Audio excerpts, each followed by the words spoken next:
There's a huge degree of anxiety that people experience when they have to sort of get back out in the dating scene.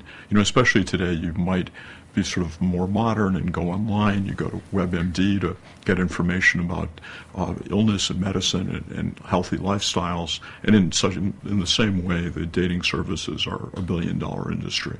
And yet it's very intimidating when you look at that. And one of the questions many people ask themselves is, how am I going to handle re-entering? I haven't had sex with another person in 15 years. What am I going to do? And frequently at the end of a relationship, in divorce especially, there's a lot of difficulty sexually. It's often part of the problem. It can be the cause or consequence of the tension in the marriage, but the fact of the matter is people frequently aren't having sex together at the end, or if they are, it's often not very good sex.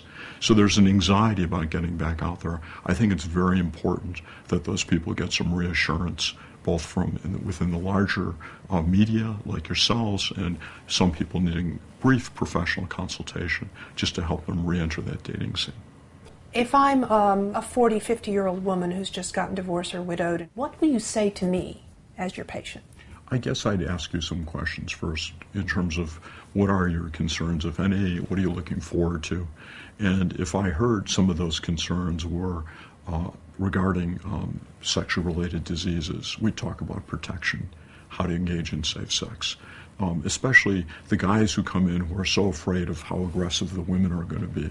I reassure them they should only be so lucky that, all she wants to do is throw you down on a bed, that usually she also has some of the same concerns and anxieties, and you can take things slowly. And because of that, you have an opportunity to more gradually re-enter that for the most part what you see in the media of people jumping in and out of bed together immediately is not reality. And that most people would prefer a more gradual, progressive getting to know you both mentally, emotionally, as well as physically. And the physical getting to know you is a little bit more slow than you might fear.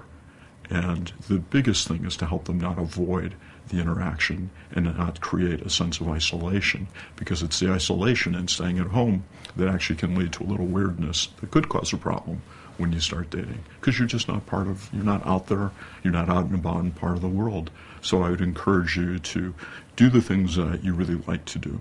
And don't worry so much about who you're going to meet, who you're not going to meet. Just get back and find out who you are again, do the things that are most meaningful to you, and be receptive to meeting new people, and it'll take a more natural course in development.